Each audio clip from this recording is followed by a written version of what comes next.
running to the mailbox quickly before the hurricane hits to get a package that was delivered today. Hopefully it's not cold damaged. And then I have a ton of plant organizing to do to get them all away from windows in case something smashes and in case the wind freezes them, because it's going to get really cold. So I need to get a bunch of plastic bins. I figured I would show you guys. Oh, by the way, we're in the middle of prepping for a hurricane and tropical cyclone.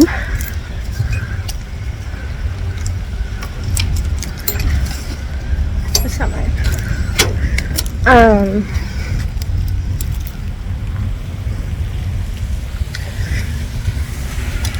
So, for those of you who don't live in areas where you experience like natural disasters and stuff, here's my package. Oh.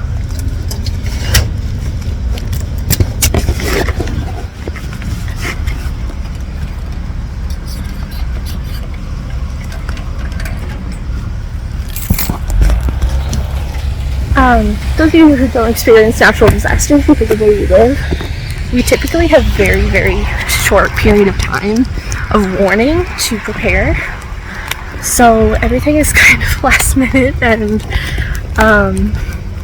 I think we've been expecting this storm since Tuesday, but it's only upgraded to a possible Category 2 wind today, so I think it's going to be a lot worse than we were expecting.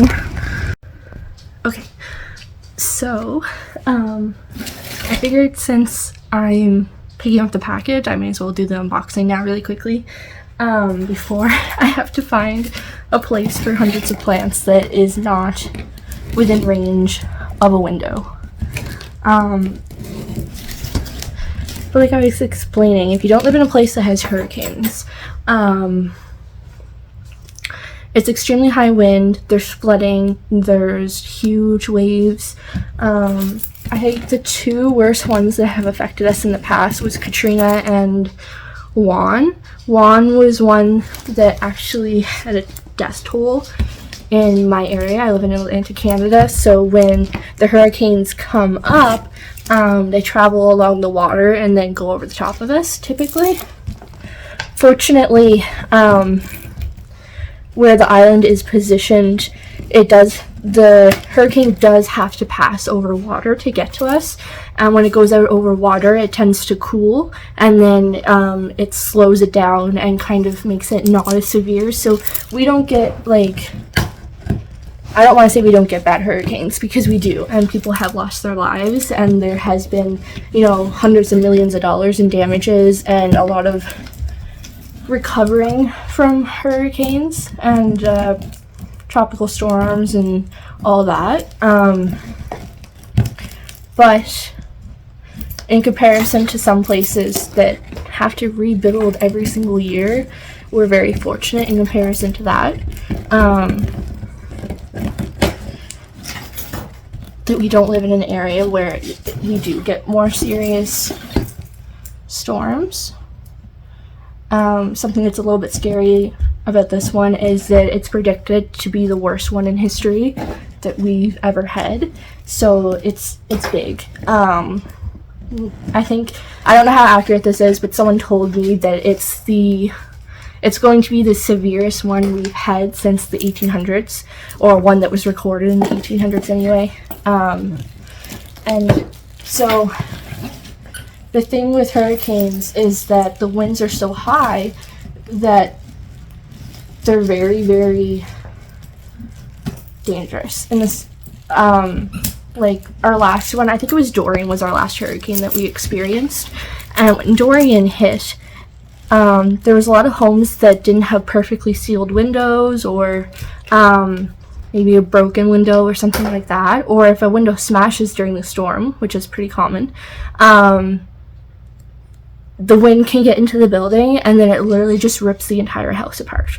So it's really dangerous to have openings during a hurricane, and that tends to be where a lot of damage comes from, is when wind gets into a space and then it just kind of whips around and tears everything apart inside.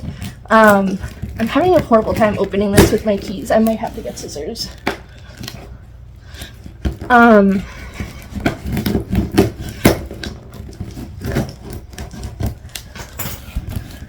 We live in town, so we're pretty sheltered where we are, but they're still expecting it to be bad.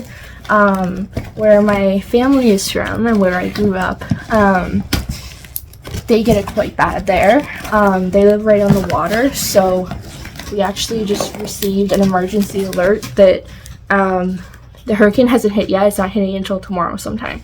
So we just have the outermost of the storm hitting us currently, and it will get gradually worse overnight. It will probably be a sleepless night because of the noise. Like, it's really loud and things whip around and get, you know. So it's a little nerve-wracking knowing that my family is so close to the water and that they potentially may have to evacuate in flooding conditions. They've already expected or announced that they expect the water or the tides to rise up to be almost level with where my grandparents and parents live on the property. So there's like cliffs and embankments, and the tide is expected to get so high that it's going to come over the top of that and up the bank, like the ditches to people's houses. So they've already sent out an emergency alert for that, and the hurricane isn't even here yet, so it's a little nerve-wracking.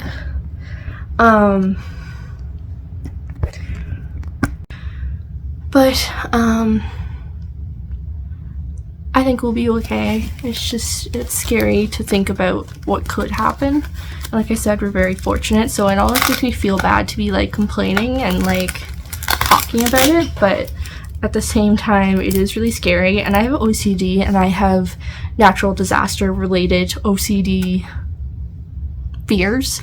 And one of the hardest things about natural disasters and OCD is that you literally just have to accept that things are out of your control, like weather, natural disasters, things are out of your control, there's nothing you can do about it. And that's like the epitome of what having OCD is wanting to feel like be able to control things that you can't in your life. So it's hard and it's scary. But I'm opening this plant now, and I'm super excited because it's a wish list plant I've had for the past... Ow! Okay, it's prickly. My bad. I underestimated you. I actually didn't know that these guys were supposed to be, like, really prickly. I thought that they were just, you know... Because some cactuses don't hurt, but this one hurt me. I made the mistake of trying to pick it up, like, by the boobies. So here's my booby cactus. I'm so excited for this. Like, I've wanted one for so long, but I've only ever seen like really tiny little ones, or ones that like didn't quite have the booby shape. So I've been holding out, and I got this one for a really good price because sometimes I was almost going to import one this year because I just wasn't finding one that I wanted, but I ended up finding one. Look, why are you like this? Cats, oh my gosh, cats and plants do not mix. We make it work though. Anyway, I ended up finding this guy, and I'm actually really impressed with the size. It's really nice. It's, you know, boobs are defined, and I'm going to be ordering a clay works kit for girls' night. At some point we're going to make clay things, and I figured the two things that I really want to make is a preserved wildflower pot, clay pot, and a booby pot to go with my booby cactus. So I'm super excited to do that. I need to get this guy potted up, and then one of the things I have to do, because the temperatures are going to drop and the winds are going to be so high, I have to... Oh, kitten! Be careful. That no. Let's. It's prickly. You can't have it. Hi. Yeah? You can come in. Okay, I'll be right there. I'm just gonna eat it if you want to finish recording. Is there garlic bread? Shit, yeah. Do you want to watch something with me and eat? If you want to. Yeah. Okay, I'll load you up. I'll be right back. Thank you. So, like I was saying, it's gonna get cold. The windows are gonna be cold, so I need to get all the plants away so that they don't get frost damage or cold damage. Because the temperatures will drop. It's gonna be raining really heavy. The winds are gonna be high, so it's not impossible that something could smash through the window, or the window itself could smash. When we've had hurricanes before, we've had to put plywood over the windows and doors because the winds were so strong that it was literally pulling them off of the house. So that's a possibility. We actually live in a really bad house for this. We're in a pretty safe spot, but because we're sheltered and we're in the city and all that, and we're, a good distance from water, but there is still water very close by. This area is prone to flooding through winter, so I suspect that I've never lived here during a hurricane. This is my first year here. So in this particular city, I don't know exactly what's going to happen. My boyfriend doesn't think it's going to be a big deal. He's lived here before during hurricanes, and he said nothing happened, basically. So I'm going to hold on to that. But what I do have to do is get the plants away from the window, so if something smashes, they don't get destroyed, they don't get cold damage. And I think I'm going to put them into totes. Obviously, if something happens where we have to leave, I'm not going to be, trying to rescue my plants. I'll be rescuing the pets, and yeah, that's pretty much it. If we have to leave for whatever reason. But yeah, that's it for now. I'll do a time lapse of me what I do with all the plants, because it's going to be a struggle to find a place to put them all.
So this is what I'm left with.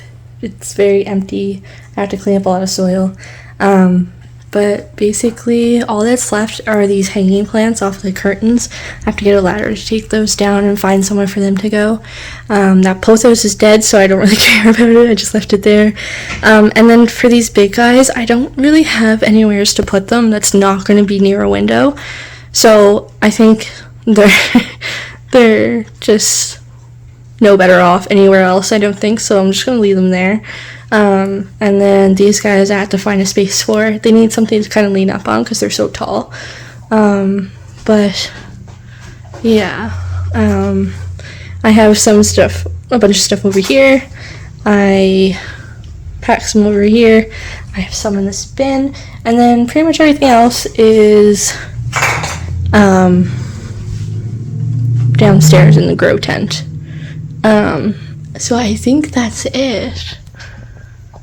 I had to do something. I had to pot that white wizard up.